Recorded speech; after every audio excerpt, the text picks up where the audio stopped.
and we're off and running. Right, it is Monday, 7th of March, and we're going to do just a quick one. I've just realised I've got whacking great big reflection in my glasses there. I do apologise about that, and I think I've just upped the brightness as well. Ooh, it's going all wonky. Yeah, so Monday, 7th of March, and just going to do a quick one because it is way past my bedtime. I got caught up in watching Gotham, which, if you haven't seen, is actually really very good, and surprisingly dark for supposedly a comic book based TV show. I'm rambling already. So, one tonight, and this is one that was very kindly donated by Chris and Lindsay Cook. Chris's picture is up now, who I always like putting his picture up because I think it embarrasses him.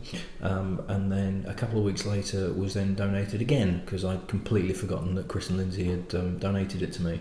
So it was also donated by Martin, the manager at the whisky shop in York, who is here now, who had a sample bottling open and gave me a sample of that. So I've got this from Chris and Lindsay and that from Martin. So the leftovers will be going towards, unless it's really really good, and then I'll finish it off later on. But the leftovers are going to go towards into the pot for my father-in-law. Basically anything that's not peated, he's having the remainders of, because he really likes his whiskey, and it's quite good for him to be able to try some different stuff. To be honest, with some of the samples that there's not a great deal left, so he's not getting loads and loads of stuff. Although this is quite a healthy donation from Chris and Lindsay, it has to be said.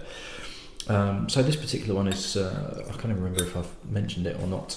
This one is Glendronach, and Glendronach is a Speyside whisky. Don't know about that. Speyside whisky, which is on map here, so you can see where it is. It was founded in 1826 by a guy called James Allardyce, and I believe Glendronach have actually got a release at the moment which is called the Allardyce, which is named after him. And my guess would be that it's probably made in the style of the original whiskey, because that's what they tend to do, a bit like Glengarry that we had a while back, that was the Founder's Reserve, because it was released as a harking back to how it had originally been made. This particular one, their standard bottling is a 12-year-old, and as I say, James Allardyce built the distillery in 1826. A decade later it was utterly destroyed by fire, so he then rebuilt it, and in about 1841, there's a legendary story, not sure whether it's true or not, where he actually travelled to Edinburgh to try and sell his whiskey to the market, and was essentially told by bottlers and blenders that it's not too bad, but we've kind of got our stocks for the year, so actually we've no need for it. And feeling quite down and quite distraught, he was making his way back to the hotel where he was staying, and he encountered two ladies of the night, shall we say, who basically were encouraging him to go for a drink. And he said, well, as it is, I've got a load of whiskey back in my hotel room, how do you fancy coming back for a drink? I'm assuming that was his intentions and not to do anything else. So as you can imagine, the hotel weren't too chuffed when this bloke rocks up with two ladies on his arm, and they drank whiskey with him that night, and probably did some other stuff as well. And then they liked it, so they went back the following day and said, look, can we have a couple of bottles, because we really enjoyed it. And apparently the following day to that, a lot of people in the city were encountering these prostitutes that were slightly worse for wear but were raving about this whiskey. So inadvertently he'd managed to get this fantastic word of mouth where all these gentlemen callers were asking after this particular Glendronach, that their employers, I suppose, no, not employers, clients, whatever you call them, basically the women that they were visiting were raving about this whiskey, and these gentlemen were asking after it, so that managed to get word of mouth to spread, and became a very popular whiskey in Edinburgh.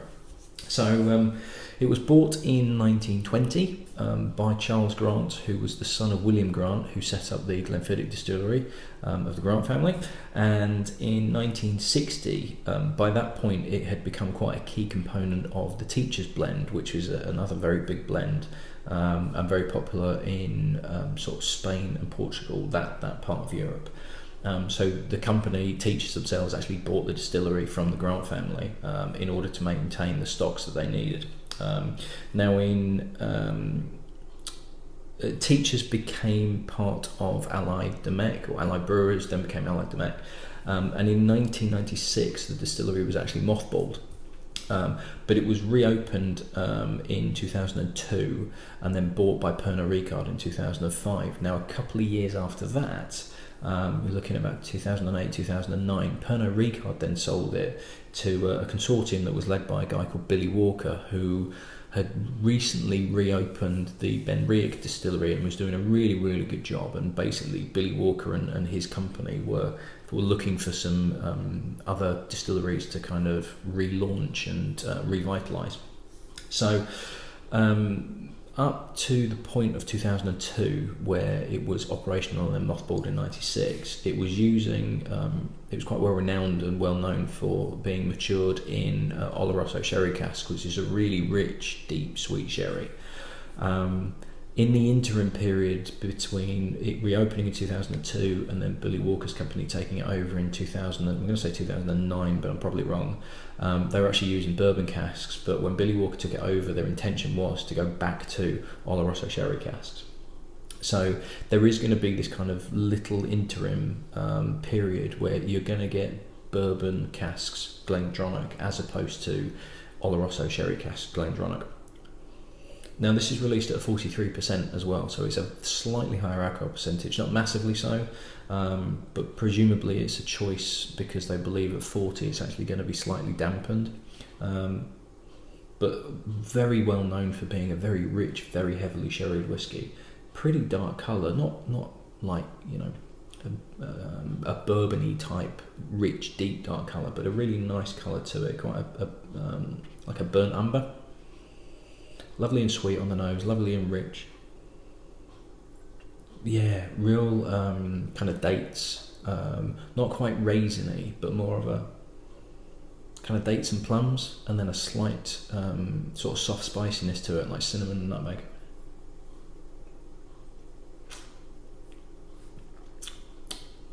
I didn't actually mean to draw rare in that time. My mouth slipped, but silky smooth, really smooth. 43%, no alcohol burn at all. If I hadn't have known it was 43%, I would have said it's 40 because there's very, very little burn on there at all.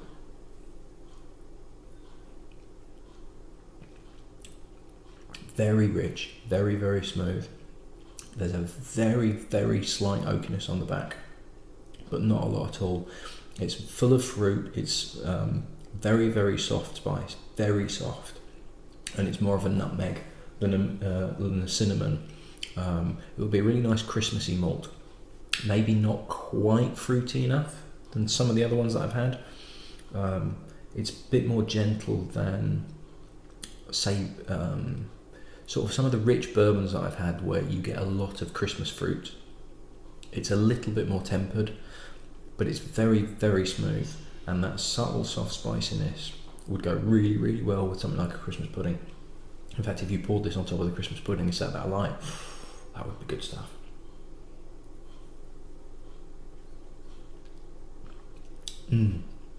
Very, very nice indeed.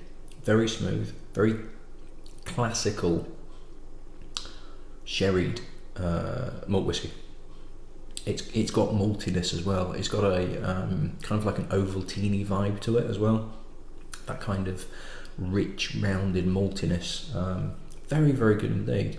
What I would call a classic Speyside, even though Speyside is such a generalisation in terms of trying to categorise flavours by saying Speyside tastes like this and Highlands taste like this. But it's what, if you had to gun to head go categorise Speyside and what does Speyside taste like, a lot of the flavours in this are what you would put in that kind of Speyside brand.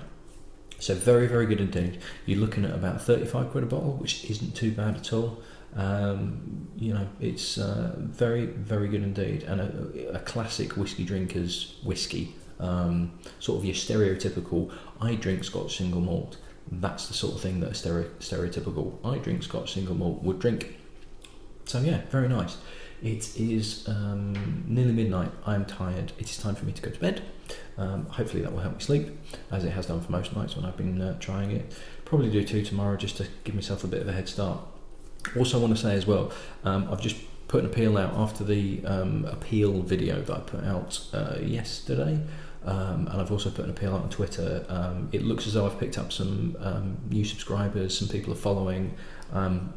Really, really pleased, really happy. If you can keep spreading the word, that would be absolutely fantastic. Hopefully that why I'm doing it video has made it clear enough for people to understand who I'm doing it for, why I'm doing it, what it is that I'm trying to do. But yeah, really appreciate some of the donations that are coming through. Sorry, I really appreciate all the donations that are coming through, not some of them. You know, there's not a few donations where I'm going, well, that's not enough, that's absolutely ridiculous. Really appreciate all the donations that have come through. Really appreciate all the people that have sent me messages, that have started to subscribe, that are spreading the word, that are sharing my posts, that are sharing the tweets. Really, really appreciate it, and hopefully it will get the ball rolling, and we can get more and more people getting aware of it and donating to such a wonderful cause. So thank you very much. Hope you're enjoying the videos. If there's anything that you want me to add, anything you want me to do, anything you don't want me to do, if you want me to turn the volume up, if you want me to stop wibbling on, if you want me to sing and dance at the start of each video and act like a complete idiot, I'll think about it. But yeah, if there's anything that you want to know, if there's anything that you can help out with, if there's any, I'm wiggling again, nattering, I'm tired. It's really late. I probably shouldn't have done this. I probably should have gone to bed and waited till tomorrow, but it was all out and ready to go. Anyway, thank you for watching, thank you for encouraging me, thank you for donating, thank you for sharing and spreading the word, and if you can keep doing it, it would be much appreciated, because this is a long haul. This is going to take, well, it's going to take a year, but you know, it's hard work. I'm getting into a routine and I'm enjoying it, but it's yeah, it's a really, really hard challenge, because it goes on for a year, and a year is a long time. Yeah, right, bedtime for you too. Go to bed as well. It's late. Right. I'll see you next time.